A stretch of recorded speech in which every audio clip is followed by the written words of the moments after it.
નમસ્કાર વિદ્યાર્થી મિત્રો, આજે આપણે ધોરણ 8 સામાજિક વિજ્ઞાનની અંદર આપણે ચોથું પ્રકરણ આવ્યા છે સર્વોચ્ચ અદાલત. એટલે કે વિદ્યાર્થી મિત્રો, આ પાઠ જે છે નાગરિકને લગતો પાઠ છે. આપણે ધોરણ 6માં 7માં ઘણું બધું જે છે એ ગ્રામ પંચાયતની રચના, નગરપાલિકા, મહાનગરપાલિકા, ત્યાર પછી આપણે રાજ્ય કક્ષાએ સરકાર શબ્દ વિશે આપણે જોયું હતું, લોકસભા, રાજ્યસભા. તો એમ સરકારના મુખ્ય 3 અંગો હોય છે: ધારાસભા, કારોબારી અને ન્યાયતંત્ર.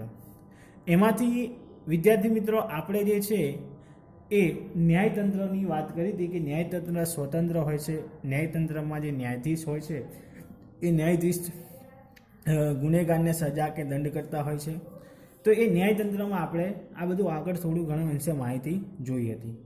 તો અદાલતોમાં પણ દરેક કક્ષાએ અલગ અલગ અદાલતની રચના કરી છે કે જેથી કરીને સરકાર જે છે એ સરકાર યોગ્ય રીતે અને સરળતાપૂર્વક વહીવટ કરી શકે. જેમ કે જોવા જઈએ તો તાલુકા કક્ષાએ તાલુકા અદાલત, જિલ્લા કક્ષાએ જિલ્લા અદાલત, રાજ્ય કક્ષાએ વડી અદાલત અને રાષ્ટ્ર કક્ષાએ સર્વોચ્ચ અદાલત. આમ અલગ અલગ સ્તરમાં યોગ્ય સ્તરે શું કરતી હોય છે, વિવિધ અદાલતો જે છે કાર્ય કરતી હોય છે. આપણે અગાઉના પાઠમાં વડી અદાલત, તમે 7મા ધોરણમાં વડી અદાલત વિશે શીખી ગયા હતા કે ગુજરાતની વડી અદાલત જે છે એ ગાંધીનગર શહેરમાં આવેલી છે. હવે સર્વોચ્ચ અદાલત જે છે આપણી દિલ્હીમાં આવેલી છે. તો આમ 8મા ધોરણમાં આપણે સર્વોચ્ચ અદાલત એટલે સૌથી ઉચ્ચ લેવલે સુપ્રીમ કોર્ટ, બરાબર, જેને કહીએ છીએ. તો એ સુપ્રીમ કોર્ટ, જેને આપણે સર્વોચ્ચ અદાલત કહે છે, કે જ્યાં સર્વોચ્ચ અદાલત દ્વારા જે કોઈ ન્યાય આપવામાં આવ્યો છે એને કોઈ પડકારી શકતું નથી. એમણે આપેલું જે ન્યાય છે એ સર્વસામાન્ય ગણવામાં આવે છે, માન્ય ગણવામાં આવે છે, એને કોઈ પડકારી શકતું નથી. અને સર્વોચ્ચ અદાલતે આપેલો ચુકાદો એ સૌથી છેલ્લો ચુકાદો ગણવામાં આવે છે. એની સામે કોઈ પણ ફરિયાદ નોંધાવી શકાતું નથી. તમે તાલુકા અદાલતમાંથી જે કોઈ ન્યાય આપવામાં આવ્યો હોય તો એનાથી જો સંતોષ ન હોય તો તમે જિલ્લા અદાલતમાં અરજી કરી શકો છો. જો જિલ્લા અદાલતનો ન્યાય તમને યોગ્ય ન લાગે તો તમે રાજ્યની વડી અદાલતમાં તમે એ પોતાનો પ્રશ્ન રજૂ કરી શકો. અને રાજ્યની વડી અદાલત દ્વારા આપવામાં આવેલો જે ચુકાદો છે એ તમને જો યોગ્ય ન લાગે કે તમને અસંતોષ થયો છે, યોગ્ય ન્યાય મળ્યો નથી, તો તમે સર્વોચ્ચ અદાલતમાં, સુપ્રીમ કોર્ટમાં તમે પોતાની અરજી મૂકી શકો છો. તો અહીં સર્વોચ્ચ અદાલતને લગતો આ પાઠ અહીંયા તમને આપવામાં આવ્યો છે. એની માહિતી પણ તમને આપવામાં, એનું ઉદાહરણ દ્વારા પણ તમને સમજાવશે આગળ. તો આપણે વારાફરતી એ વસ્તુ જોઈએ. અહીંયા તમને ચેપ્ટરની અંદર પહેલાં જ ચિત્રમાં આપેલું છે સર્વોચ્ચ અદાલતમાં કે અકસ્માતમાં 90% કાયમી અપંગ પામતા, યુવકના દર્દની પીડા, આઘાતનું વળતર વધારતી હાઈકોર્ટ. બરાબર, એટલે જે લોકો મૃત્યુ પામ્યા છે, આઘાત થયો છે, જેમને નુકસાન થયું છે, તો એમને વળતર આપવા માટે હાઈકોર્ટ જે છે ચુકાદો આપે છે. એમને જરૂરી સહાય કરવા માટે જે છે નિર્ણય લે છે. ત્યાર પછી આગળ જેતલપુરમાં પ્રિન્ટિંગ અને ડ્રાઇંગ યુનિટ બંધ કરાવવા લીલી ઝંડી. બરાબર, કે ઘણા અયોગ્ય હોય બાબત કે જેથી પર્યાવરણને નુકસાન થતું હોય, અથવા તો આસપાસના વિસ્તારોને, અથવા તો ગેરકાયદેસર રીતે કોઈ કંપનીની સ્થાપના કરી હોય તો એના દ્વારા પણ અદાલત દ્વારા જે છે એ ચુકાદો આપવામાં આવતો હોય છે. ગેરકાયદે નિમાયેલા કર્મચારીઓને પગાર પણ ન મળી શકે તો સુપ્રીમ કોર્ટ આવા બધા જે છે નિર્ણય લઈ શકે છે. અને મોટાભાગના નિર્ણય જે છે એ લોકહિતમાં છે, એટલે કે લોકોના હિતમાં જે છે એ આ કાયદા ઘડવામાં આવેલા હોય છે. અહીંયા આપણે શરૂઆત કરીએ, વાંચો અને વિચારો. લોકોનું હિત, રક્ષણ અને કલ્યાણ માટે કાયદાની જરૂર પડે છે. જો આપણે લોકોનું હિત કરવું હોય, એમને રક્ષણ આપવું હોય અને કલ્યાણ કરવું હોય તો કાયદા જરૂરી છે. જો કાયદો ન હોય તો લોકોનું હિત પણ જળવાય નહીં.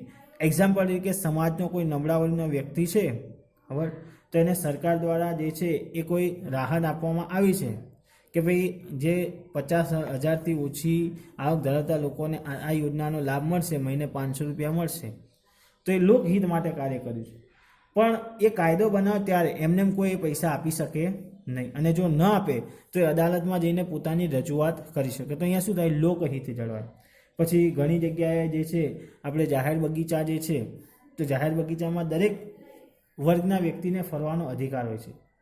હવે એવું બોર્ડ મારે કે ના ભાઈ અહીંયા કોઈ ઉચ્ચ વ્યક્તિએ જ આવું, સારા હોદ્દેદારોએ ફરવું, નિમ્ન વર્ગના વ્યક્તિએ આવવું નહીં, તો અહીંયા લોકોનું હિત જળવાતું નથી. તો એના માટે કાયદો ઘણો કે ભાઈ કોઈ પણ પ્રકારની અસમાનતા રાખવી જોઈએ નહીં. આપણને સ્વતંત્રતાનો અધિકાર આપેલો છે, સમાનતાનો અધિકાર આપેલો. તો લોકહિતનું જાળવણી માટે, તેમનું રક્ષણ કરવા માટે, રક્ષણ એટલે કે બાળકો, આપણે સરકારે કાયદો કાઢ્યો 6 થી 14 વર્ષના બાળકોને મફત શિક્ષણ આપવાનું અને ફરજિયાત શિક્ષણ. જો શિક્ષણ ના આપે તો એના માતા પિતા એને ગુનેગાર ગણવામાં આવે છે. તો એ બાળક માટે કાયદો ઘડવામાં ત્યારે એ બાળક 6 થી 14 વર્ષનું બાળક શિક્ષણ મેળવી શકે છે. અને જો એના માતા પિતા એને નોકરી ધંધે મૂકે તો એના માતા પિતા ગુનેગાર બને છે. તો આ કાયદો ઘડ્યો તો એને રક્ષણ મળી શકે. એટલે કાયદાને વિના લોકોનું હિત પણ જળવાતું નથી, રક્ષણ પણ થઈ શકતું નથી અને એમના કલ્યાણલક્ષી કાર્યો પણ કરી શકાય છે. મેં અગાઉ વાત કરી કે ભાઈ સુનામી આવે, બરાબર, તો ઘણા લોકોને નુકસાન થયું હોય તો સરકાર દ્વારા જરૂરી સહાય આપવામાં આવે છે. હાલ આપણે વર્તમાન સમયની વાત કરવામાં આવે તો કે જે કોરોનાની અસર છે, બરાબર, કે ભાઈ કોરોનાના કારણે ઘણા બધા લોકો જે ખાસ કરીને વૃદ્ધ સિનિયર સિટીઝન લોકો જે થોડાક અંશે પોતાનું ગુજરાન ચલાવતા, નાની મોટી મજૂરી કરીને, ગૃહ ઉદ્યોગ ચલાવીને, પણ એ લોકોની આવક બંધ થઈ ગઈ તો સરકારે એમના માટે જ પ્રોત્સાહનરૂપ એમને પૈસા એમના ખાતામાં 500 રૂપિયા આપવામાં આવે. કે જનધન ખાતાવાળા હોય કે જે ગરીબ વર્ગના લોકો છે તેમને જરૂરી સમસ્યા રહે તો એવા લોકોને મહિને 500 રૂપિયા 700 રૂપિયા આપતા હતા. સાથે સાથે રેશન કાર્ડ ધરાવતા, જે બીપીએલ ધરાવતા, બીપીએલ એટલે બિલો પોવર્ટી લાઇન, તેવા બીપીએલ કાર્ડ ધરાવતા લોકો માટે પણ જરૂરી સસ્તા અનાજ માટે મફત અનાજ આપવામાં આવ્યું કે એમનું ગુજરાન. તો એમના કલ્યાણલક્ષી કાર્યો માટે તો કાયદો ઘડવામાં આવે. આવા કાયદા હોય તો લોકોનું હિત, રક્ષણ અને કલ્યાણ કરી શકાય છે. એટલે લોકોનું હિત, રક્ષણ અને કલ્યાણ કરવા માટે કાયદા ખૂબ જ જરૂરી બને છે. જ્યારે દેશનો કોઈ નાગરિક અથવા સંસ્થા કાયદાનું ઉલ્લંઘન કરે તો એક નિશ્ચિત પ્રક્રિયા અપનાવવામાં આવે છે. અને જો જ્યારે દેશમાં કોઈ નાગરિક હોય અથવા તો કોઈ સંસ્થા છે કે ભાઈ નગર, શહેર છે અથવા ગ્રામીણ સંસ્થા છે, એ વિસ્તારમાં વસવાટ કરતા લોકો છે અથવા તો કોઈ સંસ્થા, ઉદ્યોગી, મેડિકલ છે, તો એ બધી વસ્તુ સંસ્થા અથવા કોઈ વ્યક્તિ જો કોઈ એક કાયદાનો યોગ્ય રીતે અમલ ન કરે, પાલન ન કરે તો એને શું કરવામાં આવે છે? સજા કે દંડ કરવામાં આવે છે. એની પાસે કોઈ પ્રક્રિયા હોય છે એની ચોક્કસ. એક્ઝામ્પલ તરીકે વર્તમાન સમયમાં જે કોરોનાની અસર છે તો સરકાર દ્વારા જે છે એ અદાલત કાયદો ઘડવામાં આવ્યો કે ભાઈ જે પણ વ્યક્તિ માસ્ક વગર નીકળશે એની પાસે 1000 રૂપિયા દંડ લેવામાં આવશે. તો આ શું છે? કાયદો. આપણે કોરોનાનું જે પ્રમાણ ન વધે, હવે આપણા રાષ્ટ્રમાં, રાજ્યમાં, આસપાસના પ્રદેશોમાં કોરોનાનું જે પ્રમાણ ન વધે, લોકો કોરોનાથી બચી શકે, તો એના માટેનો એક ઉપાય છે કે ભાઈ લોકોએ પોતે માસ્ક પહેરવું કે જેથી કરીને જીવાણુ જે છે એ બીજા અન્યને ચેપ લાગી શકે નહીં. પણ જો કાયદો ન ઘડ્યો હોત કે ભાઈ જે માસ્ક નહીં પહેરે એને 1000 રૂપિયા દંડ નહીં, કોઈ કાયદો ન હોત, ખાલી એટલું કીધું દરેકે માસ્ક પહેરવાનું ફરજિયાત, તો ઘણા લોકો માસ્ક પહેરે પણ ખરા, ન પણ ફરે.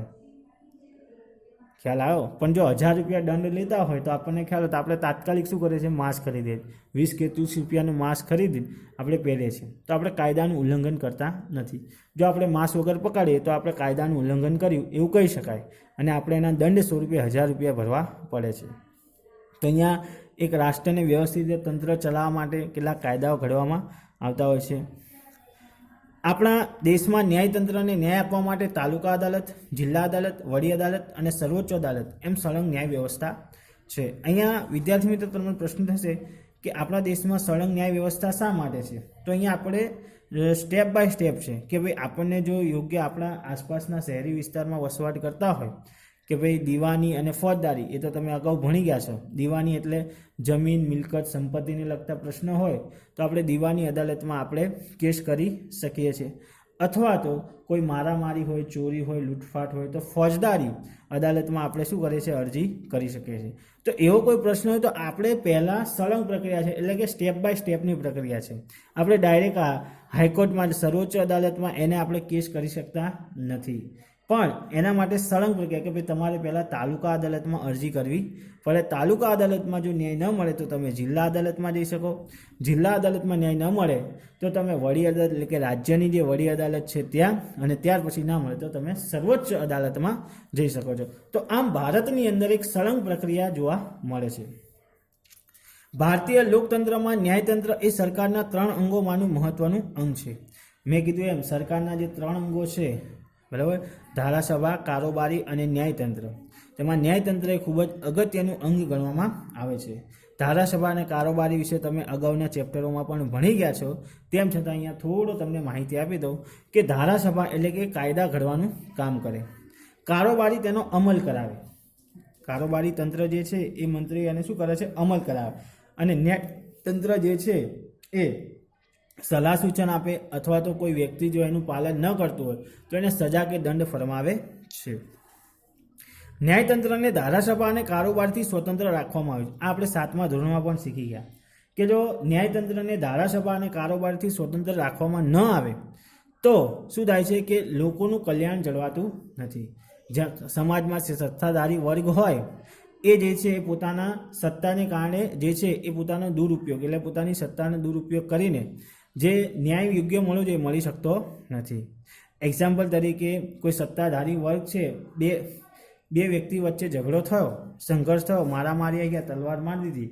હવે ખરેખર વાંક જે છે જે ગરીબ વર્ગનો વ્યક્તિ હતો, ઝૂંપડપટ્ટીમાં વિસ્તાર કરે છે, એને કોઈ સત્તાધારી વર્ગના વ્યક્તિના દીકરાએ એ ઝૂંપડપટ્ટી વિસ્તારમાં વસવાટ કરતો જે ગરીબ વર્ગનો વ્યક્તિ છે એને તલવાર મારી દીધી. હવે ખરેખર વાંક એ બિચારા ગરીબનો છે નહીં. આપણે બધા સૌ જાણીએ છીએ કે ભાઈ આ વ્યક્તિ નિર્દોષ છે. જે સત્તાધારી વર્ગ છે, સત્તાધારી એના દીકરાનું જે છે આ પરાક્રમ છે કે ભાઈ એ કહીએ કે ત્યાં ગયો થોડી બોલચાલ થઈને એને તલવાર મારી દે. હવે અદાલતમાં આ વ્યક્તિ જે ગરીબ વર્ગનો વ્યક્તિ છે પોતાનો કેસ લઈને જશે, પણ સત્તાધારી જે વ્યક્તિ છે એની પાસે સત્તા એવી છે કે જે અદાલતમાં ન્યાયાધીશ કામ કરે છે એ ન્યાયાધીશને પોતાના પદ પરથી દૂર કરી શકે છે અથવા તો એની બદલી કરાવી શકે છે. તો એ સત્તાધારી વ્યક્તિ શું કરશે કે અદાલતના ન્યાયાધીશને મળશે કે ભાઈ જો તું ચુકાદો મારા દીકરાના સંદર્ભ તરફેણમાં નહીં આપે તો હું તને કાં તો નોકરીમાંથી કાઢી મૂકીશ, કાં તો હું તને જગ્યા તારી જે છે એ બદલી કરાવી દઈશ. હવે અહીંયા ન્યાયાધીશ જે છે એ શું પ્રશ્ન ઊભો થાય કે સત્તાધારીના હાથ નીચે કામ કરવું પડે. એ પણ સાચો ન્યાય આપવા માટે તૈયાર હોય, પણ એ દબાણમાં આવી જાય છે. જો એ સાચો ન્યાય આપશે તો કાં તો એની બદલી થઈ જશે, કાં તો એ પોતાનું નોકરી જે છે ગુમાવી દેશે. તો આ બાજુ અન્યાય કોને થાય?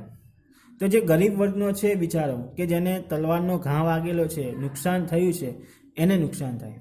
તો અહીંયા જે નિમ્ન વર્ગનો વ્યક્તિ છે, ગરીબ ઝૂંપડપટ્ટી વિસ્તારમાં રહેતો વ્યક્તિ છે બિચારો, એને શું થાય? અન્યાય થાય. એને અદાલત પરથી, સમાજ પ્રત્યેથી જે છે પોતાની જે લાગણી છે, માનવતા જે છે એ શું થઈ જશે? એનામાંથી મરી જશે, એટલે કે દૂર થઈ જશે. તો આવું દબાણને કારણે સાચો ન્યાય આપી શકતા નથી. તો ન્યાયાધીશે કોના તરફેણમાં આપ્યો હશે? સત્તાધીશના તરફેણમાં. એમને ખબર છે કે હું ખોટો ન્યાય આપી રહ્યો છું, પણ પોતાની નોકરી બચાવવા માટે, પોતાનું પદ બચાવવા માટે, પોતાની બદલી ન થાય એ બાબતે દબાણમાં આવીને કોના? સત્તાધારી વ્યક્તિના તરફેણમાં ચુકાદો આપવો પડશે. એટલા માટે આવું ન થાય એટલે એટલા માટે શું કરવામાં આવ્યું છે? આપણા ભારતીય બંધારણમાં ન્યાયતંત્રને બંનેથી સ્વતંત્ર રાખવામાં આવ્યું. એટલે કોઈપણ સત્તાધારી વર્ગ જે છે, ધારાસભાનો સભ્ય, કારોબારીનો સભ્ય જે છે એ ન્યાયતંત્રના ન્યાયાધીશને તેના પદ પરથી ક્યારેય દૂર કરી શકતો નથી કે એની બદલી પણ કરાવી શકતો નથી, જ્યાં સુધી તેનું સમયગાળો છે કામ કરવાનો 65 વર્ષ સુધી, ત્યાં સુધી એ કામ કરે છે. હા, એ બંધારણના કાયદાનો ભંગ કરે તો જ ન્યાયાધીશ પદભ્રષ્ટ થઈ શકે છે. તો આમ અને જો આવું થાય ત્યારે તે સાચો ન્યાય આપી શકે.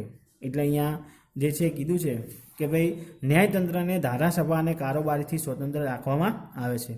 સ્વતંત્ર ન્યાયતંત્રનો શું મતલબ હોય છે? મેં તમને સમજાવ્યું એ કે સ્વતંત્ર ન્યાયતંત્ર હોય તો ન્યાયાધીશ જે છે પોતે નિષ્પક્ષ ન્યાય આપી શકે છે, યોગ્ય ન્યાય આપી શકે છે. એ કોઈના દબાણમાં આવીને ક્યારેય ચુકાદો આપતા નથી. શું તમારી આસપાસમાં કોઈ એવી અદાલત છે? નવી દિલ્હીમાં સ્થિત સર્વોચ્ચ અદાલત સાથે કોઈ સંબંધ છે? તો મેં કીધું હા. મેં કીધું ને કે કોઈ વ્યક્તિને યોગ્ય ન્યાય ન મળે તો પહેલાં તાલુકા અદાલતમાંથી જિલ્લા અદાલત, જિલ્લા અદાલતમાંથી વડી અદાલત અને વડી અદાલતમાંથી સર્વોચ્ચ અદાલત, એમ સળંગ ન્યાયતંત્ર પ્રમાણે તે આગળ વધશે. એટલે આપણા દેશમાં જે દિલ્હીમાં આવેલી જે સર્વોચ્ચ અદાલત છે એની અદાલતો સાથે આપણે સંબંધ છે. આ પ્રકરણમાં તમને આ સવાલનો જવાબ મળશે અને આપણી અદાલતો જે છે એ આ સર્વોચ્ચ અદાલત સાથે કઈ રીતે સંકળાયેલી છે એનો જવાબ તમને આ પાઠમાં આપવામાં આવશે. સર્વોચ્ચ અદાલત શું કામગીરી કરે છે? આપણા દેશની સર્વોચ્ચ અદાલત દિલ્હીમાં છે. દેશની બધી જ અદાલતોમાં સર્વોચ્ચ અદાલતનું સ્થાન સૌથી ઊંચું છે. જો એક વાક્યમાં પ્રશ્ન પૂછાય વિદ્યાર્થી મિત્રો કે આપણા દેશની સૌથી ઊંચામાં ઊંચી અદાલત, સૌથી ઉચ્ચ સ્થાન કઈ અદાલતનું છે? તો સર્વોચ્ચ અદાલત. ભારતમાં 28 જાન્યુઆરી 1950ના રોજ સર્વોચ્ચ અદાલતનો આરંભ થયો હતો. એટલે આ પણ એક પ્રશ્ન પૂછાય કે સર્વોચ્ચ અદાલતનો આરંભ ક્યારે થયો હતો? તો ભારતમાં 28 જાન્યુઆરી 1950ના રોજ સર્વોચ્ચ અદાલતનો આરંભ થયો હતો. અને આપણા દેશની, ભારત દેશની સર્વોચ્ચ અદાલત કયા રાજ્યમાં આવેલી છે? તો દિલ્હી. મૂળભૂત હકોનું પાલન માટે સર્વોચ્ચ અદાલત છે. એટલે કે લોકોના અધિકારોનું પાલન કરવાનું સંપૂર્ણ અધિકાર જે છે એ સર્વોચ્ચ અદાલત પાસે છે. કોઈપણ વ્યક્તિ કે સંસ્થા સર્વોચ્ચ અદાલતમાં ન્યાય મેળવવા માટે અરજી કરી શકે છે. કોઈપણ વર્ગનો વ્યક્તિ હોય કે કોઈપણ સંસ્થા હોય તો એ વ્યક્તિ જે છે એ સર્વોચ્ચ અદાલતમાં પોતે ન્યાય મેળવવા માટે અરજી કરી શકે છે. અને અરજી પણ એ પણ પ્રક્રિયા એકદમ સરળ બનાવી દેવામાં આવી છે.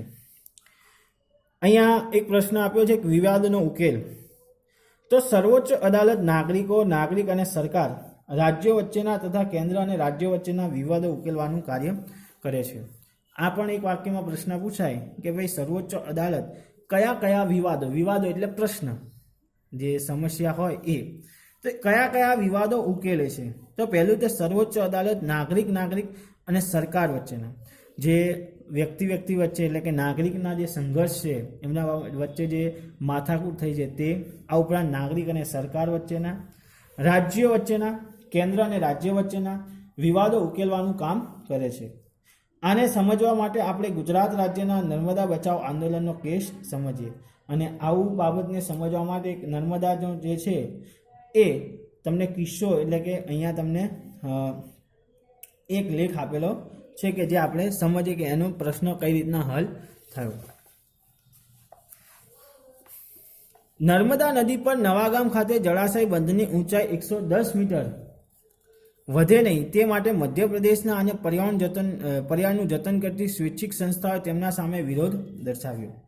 અહીંયા નર્મદા નદી જે છે એ નર્મદા નદી પર જે બંધ છે, બંધની ઊંચાઈ જે છે, એક્ઝામ તરીકે બંધની ઊંચાઈ 60 ફૂટ છે, આપણે 200 ફૂટ રાખો, બરાબર? તો એ 200 ફૂટથી વધારીને સરકાર શું કરવા માંગતી? થોડી વધારવા માંગતી હતી.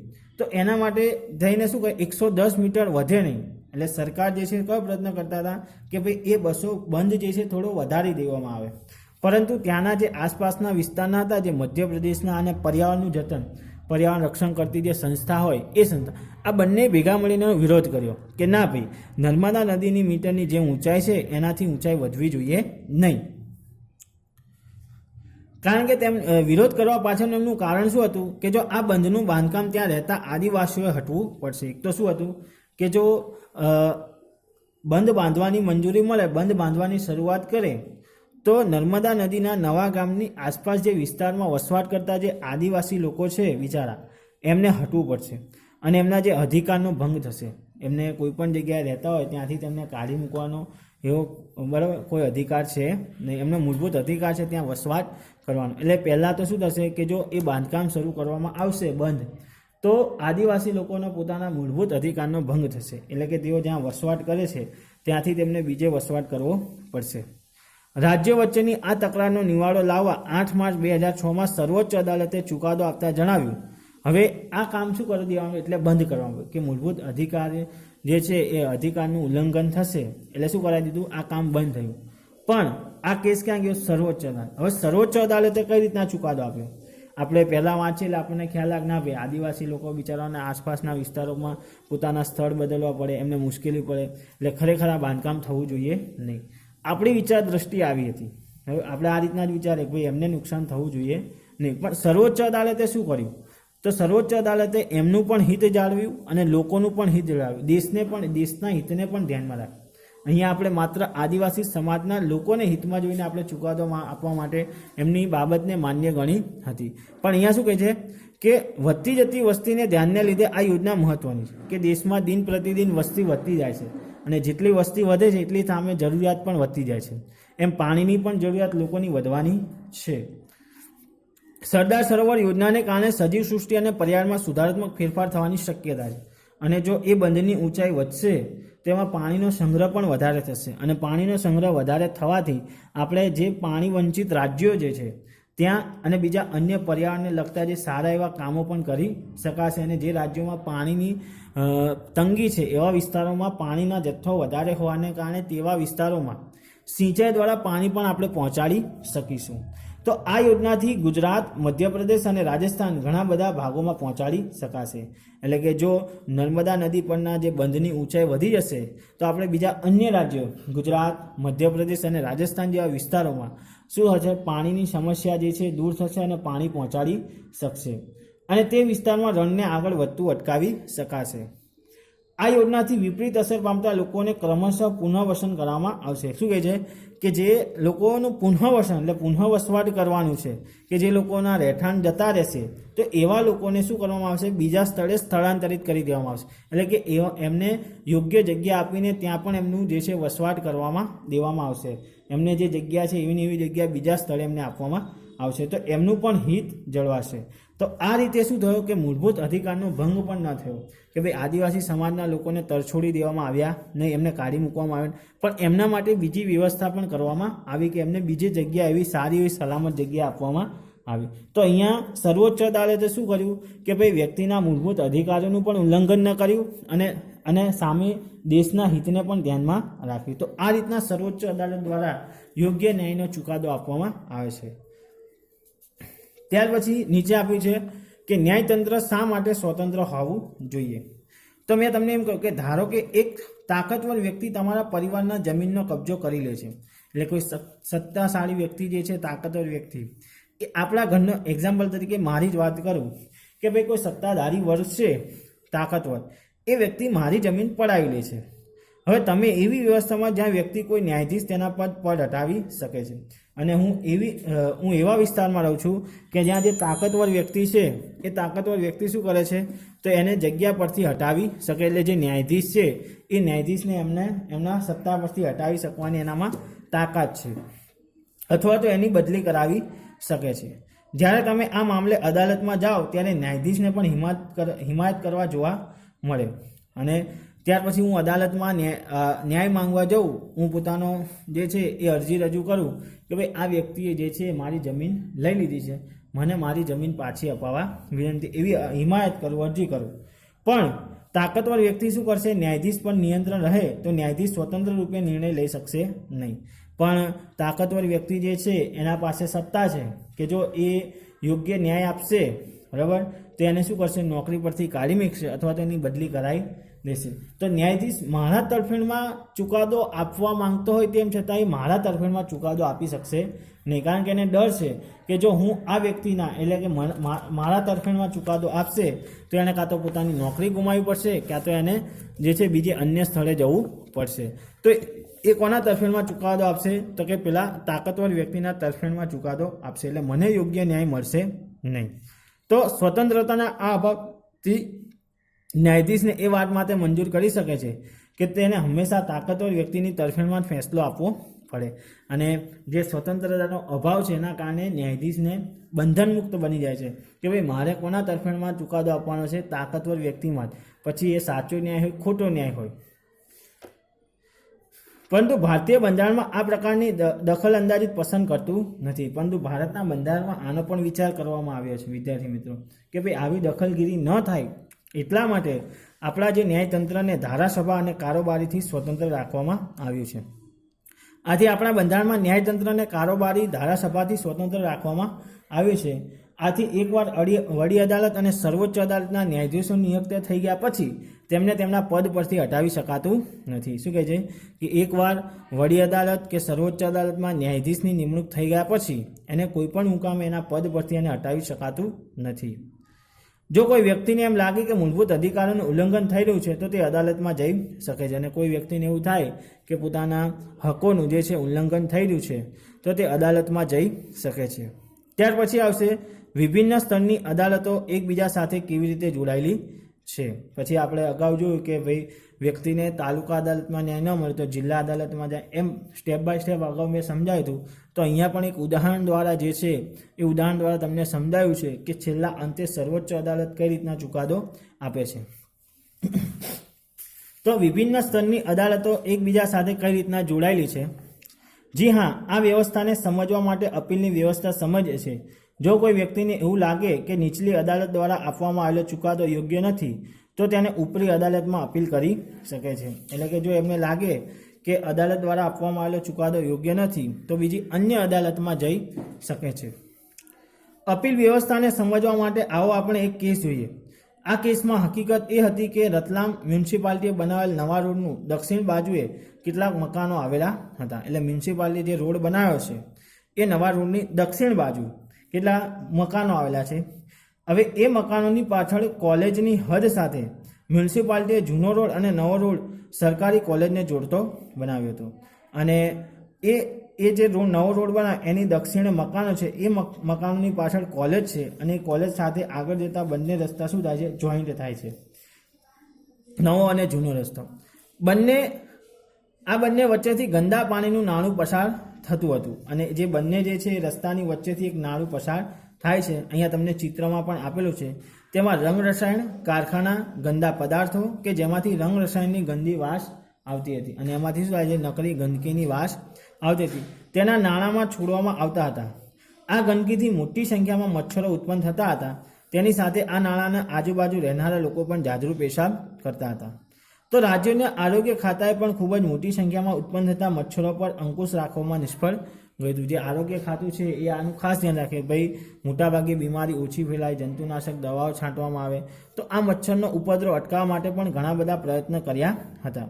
આથી સ્થાનિક રહોશે આ ગંદકીને ખસેડવા માટે અરજી કરી. આપણે જો એ વિસ્તારમાં રહેતા હોય તો આપણને ગંદકીની વાસ આવતી હોય, મચ્છર કરતા, તો આપણે પણ શું કરીએ? અરજી કરીએ અને વારંવાર અરજી લખીએ કે ભાઈ અહીંયાથી આ કચરો દૂર કરો, અમને રહેવામાં તકલીફ પડે છે, અમારું આરોગ્ય જે છે જોખમમાં મુકાય છે. પરંતુ તે વિભાગ અધિકારીઓ ગંદકી ખસેડવાના બાબતે સંપૂર્ણ નિષ્ફળ રહ્યા. પરંતુ જે આસપાસના વિસ્તારો વારંવાર અરજી કરી પણ એ અરજી માન્ય ગણાય નહીં, એટલે કે કામ પૂર્ણ થયું નહીં. પરિણામે ત્યાંના સ્થાનિક રહીશો તાલુકા અદાલતમાં ગયા અને ત્યાર પછી ત્યાંના જે રહેવાતા સ્થાનિક રહીશો હતા, એટલે ત્યાં જે વસવાટ કરતા લોકો છે એ શું કરે છે? અદાલતમાં જઈને પોતાનો પ્રશ્ન રજૂઆત કરે છે. મેજિસ્ટ્રી અદાલતોની તરફેણમાં ચુકાદો આપતા જણાવ્યું. તો અહીંયા શું આપે છે? તાલુકા અદાલતે કેવું ચુકાદો? આપણને ખબર પડી કે આપણે જે વિસ્તારમાં રહીએ છીએ ત્યાં નકરી ગંદકી છે, તે ગંદકીને હટાવવાની ફરજ જે છે મ્યુનિસિપાલિટીની છે એ હટાવી દેવી જોઈએ. આપણો એ પ્રશ્ન છે. તો હવે અદાલતમાં કઈ રીતના પ્રશ્નની રજૂઆત થાય છે અને કઈ રીતના ચુકાદો આપે છે એ આપણે જોઈએ. મ્યુનિસિપાલિટી અને ટાઉન ઇમ્પ્રુવમેન્ટ ટ્રસ્ટ એ બંને ઉપદ્રવને રોકવામાં નિષ્ફળ ગયા છે. શું કહે છે કે મ્યુનિસિપાલિટી જે છે અને જે ઇમ્પ્રુવમેન્ટ ટ્રસ્ટ છે કે એ પ્રદૂષણ એટલે કે જે કચરો ઉત્પન્ન થાય છે એ અને આરોગ્ય જળમાં શું થાય છે? નિષ્ફળ ગયા છે. તેથી બંને સંસ્થાને તાત્કાલિક ઉપદ્રવો એટલે કે ગંદકી દૂર કરવાનો હુકમ આપવામાં આવે છે. 15 દિવસમાં પાકી ગટર લાઈન નખાવી પૂર્ણ કરવી. બરાબર. તો આ ચુકાદો સારો ગણાયો. જે સ્થાનિક રહેવાસીઓએ જે પોતાની અરજી કરી તો ન્યાયે જે ચુકાદો આપ્યો તો સ્થાનિક રહીશોના તરફેણમાં હતો, એટલે યોગ્ય હતો, એમને સારો લાગ્યો. પણ તમે અહીંયા વિચાર કરો, કેટલા દિવસની અંદર? 15 દિવસની અંદર એ જે છે ગંદકી દૂર કરવાની અને સાથે સાથે 15 દિવસની અંદર નવી ગટર લાઈન નાખવાની. તો આ બાબત માટે એમની પાસે સમયગાળો કેવો હતો? ઓછો હતો અને એ કામ પૂર્ણ કરી શકે એવા હતા નહીં મ્યુનિસિપાલિટી. એટલે મ્યુનિસિપાલિટીએ શું કર્યું કે એ કેસને ક્યાં લઈ ગયા? તો કે જિલ્લાની અદાલતમાં લઈ ગયા. એમને યોગ્ય ન્યાય લાગ્યો નહીં કે ભાઈ તાલુકા અદાલત દ્વારા જે ચુકાદો આપવામાં આવ્યો છે એ બરાબર યોગ્ય છે નહીં. એટલે મ્યુનિસિપાલિટી આ કેસને રતલામ જિલ્લાની અદાલતમાં લઈ ગયા. હવે તાલુકા અદાલતના ચુકાદાને ગેરવ્યાજબી ઠેરવવામાં આવે છે. તાલુકા અદાલતે ચુકાદો આપ્યો કે ભાઈ 15 દિવસમાં નવી ગટર લાઈન નાખી દેવી અને કામ પૂર્ણ કરાવવું, તો એને અયોગ્ય માનીને નવો આપે છે. શું આપે છે? તો કે સ્થાનિક રહસ્ય આ કેસ વડી અદાલતમાં લઈ ગયા. બરાબર. કે ભાઈ આ શું છે? ખોટો છે. બરાબર. એટલે કે આ જે છે એ રજૂઆત કરી, જે ચુકાદો આપ્યો એ બરાબર છે નહીં. એટલે એમને કોના તરફેણમાં આવ્યો? મ્યુનિસિપાલિટીના તરફેણમાં. તો હવે સ્થાનિક લોકોને અન્યાય થયો, એવું લાગ્યું કે ના ભાઈ આપણા તરફેણમાં ચુકાદો નથી, આપણને જરૂરી સંતોષ ન્યાય મળ્યો નથી. તો રતલામી જે છે એ થશે ક્યાં જશે? તો હવે ક્યાં જશે? જિલ્લાની અદાલતમાં. કે ભાઈ સ્થાનિક રહસ્ય આ કેસ જે છે જિલ્લા અદાલતમાં લઈ ગયા. જિલ્લા અદાલતમાંથી ક્યાં જશે? હવે વડી અદાલતમાં. જિલ્લા અદાલતે શું કર્યું? તાલુકા અદાલતના ચુકાદાને ગેરવ્યાજબી ગણાવી દીધો. તો હવે જે સ્થાનિક રહીશો છે ક્યાં જશે? વડી અદાલતમાં જાય છે. બરાબર. હાઈકોર્ટમાં. વડી અદાલતે તાલુકા અદાલતના હુકમને માન્ય રાખ્યો, પણ તેણે હુકમ આપ્યો, બરાબર, કે ભાઈ જિલ્લા અદાલતે જે છે એ જિલ્લા અદાલતે શું કર્યું કે એને માન્ય રાખ્યો, પણ તાલુકા અદાલતે જે ચુકાદો આપ્યો એમાં થોડો શું કર્યો, ફેરફાર કર્યો. કે ભાઈ શું કીધું એમણે કે પાકી ગટર લાઈન 15 દિવસના બદલે 7 માસનો, જો થોડો સમયગાળો આપે, ભાઈ તમે 7 મહિનાની અંદર તમે પાકી ગટર લાઈન નખાઈ દેજો, તેમજ ખાડાઓને માટીથી પૂરી દેવા. જો અહીંયા શું થયો કે 15 દિવસની જગ્યાએ શું થયો 7 મહિના આપ્યા, એટલે થોડું જે છે શું કર્યું, થોડો સુધારો થયો. અને તેમાં પાણી ભરાઈ જતા મચ્છરો ન થાય, આ કામ 2 વર્ષમાં પૂર્ણ કરવું, અને જે ખાડા છે એ 2 વર્ષની અંદર પૂર્ણ કરવા. તો અહીંયા શું થયું કે મ્યુનિસિપાલિટીને સમય વધારે મળ્યો. હવે આટલો બધો સમય હોય નહીં, એટલે ફરી પાછા રતલામ મ્યુનિસિપાલિટીના હુકમ સંતોષ ન થતાં તેમણે સર્વોચ્ચ અદાલતમાં અપીલ કરી, અને ફરી પાછા જે પહેલું થયું બરાબર, આટલો સમય ગાળો આપ્યો તેમ છતાં મ્યુનિસિપાલિટીને યોગ્ય લાગ્યું નહીં, એટલે ફરી પાછા ક્યાં ગયા તેઓ, સર્વોચ્ચ અદાલતમાં. સર્વોચ્ચ અદાલતે તાલુકા કોર્ટના હુકમને માન્ય ગણ્યો અને વધારામાં આદેશ આપ્યો. મ્યુનિસિપાલિટી અને રાજ્ય સરકાર બંને સામૂહિક રીતે આ પ્રદૂષણ કરતા રસાયણ પ્લાન્ટ બંધ કરશે. શું કહે છે કે જે ભાઈ તાલુકા અદાલતે આપ્યો એ ચુકાદો શું ગણવામાં આવે છે, માન્ય ગણવામાં આવે છે. અને જે આ રસાયણ જેના કારણે ગંદકી થાય છે, જે રસાયણયુક્ત પાણી થાય છે, એ ઉદ્યોગ શું કરવાના, બંધ કરાવવા જોઈએ. તો આમ યોગ્ય જે છે એ શું થયું કે ભાઈ જે સ્થાનિક રહીશો જે છે, જે આસપાસમાં રહેતા હતા, એમને યોગ્ય ન્યાય મળ્યો. તો આમ સર્વોચ્ચ અદાલત દ્વારા યોગ્ય ન્યાય લોકહિતની જાળવણી પણ કરવામાં આવતી હોય છે. અહીંયા સરસ મજાનો પ્રશ્ન પૂછે છે, શું દરેક વ્યક્તિ અદાલતમાં શરણે જઈ શકે છે? હા, ઘણીવાર એવું થતું કે સમાજમાં જે નિમ્ન વર્ગના વ્યક્તિ છે, ગરીબ છે, જે ભણેલા ગણેલા નથી, એમને એવું છે કે ભાઈ આપણે ભણેલા નથી, આપણું કોઈ સાંભળશે નહીં, તો તેઓ બિચારા અદાલતમાં જઈ શકતા નથી. આપણે આગળ જોયું કે દરેક વ્યક્તિ પોતાના મૂળભૂત અધિકારોનું રક્ષણ માટે અદાલતમાં જઈ શકે છે. શું કહે છે કે દરેક વ્યક્તિ પોતાના અધિકારોના રક્ષણ માટે અદાલતમાં જઈ શકે છે, પરંતુ વાસ્તવમાં ગરીબોને અદાલતમાં જવું ઘણું મુશ્કેલ હોય છે. અને આ મોટામાં મોટો પ્રશ્ન છે કે ભાઈ જે ગરીબ વર્ગનો વ્યક્તિ છે એને અદાલતમાં જવું ઘણું મુશ્કેલ હોય છે. કાનૂની પ્રક્રિયામાં ન કેવળ ઘણા પૈસા અને કાગળોની કાર્યવાહીની જરૂર પડે છે. શું કહે છે કે ભાઈ કાનૂની કાર્યવાહીમાં માત્ર પૈસા નહીં, પણ સાથે ઘણા બધા કાગળોની પણ જરૂર પડતી હોય છે. અને જો કોઈ ગરીબ વ્યક્તિ આદમી વાંચવા લખવાનું જાણતો ન હોય, તો આખો પરિવાર મજૂરીથી ગુજરાન ચલાવતો હોય, તો એના માટે અદાલતમાં જવું કેવું છે, મુશ્કેલ છે, અને ન્યાય મેળવવું પણ મુશ્કેલ ગણવામાં આવે છે. એટલે આપણે અદાલતમાં જઈએ તો માત્ર પૈસા નહીં, પણ ત્યાં ઘણા કાગળની પણ જરૂર પડતી હોય છે.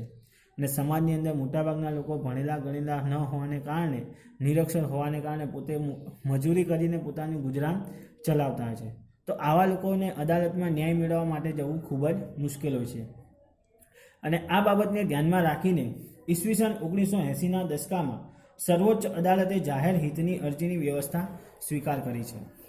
આ રીતે સર્વોચ્ચ અદાલત ન્યાયમાં વધુમાં વધુ લોકો સુધી પહોંચી શકે છે, અને જાહેર હિતની અરજી દ્વારા લોકો સુધી પહોંચાડવામાં આવે છે કે ન્યાયતંત્ર તરફથી કોઈપણ વ્યક્તિ કે સંસ્થા એવા લોકો તરફથી જનહિતની અરજી કરવાનો અધિકાર આપવામાં આવ્યો છે જેના અધિકારોનું ઉલ્લંઘન થઈ રહ્યું હોય, તે વડી અદાલત અથવા સર્વોચ્ચ અદાલતમાં અરજી કરી શકે છે. બરાબર કે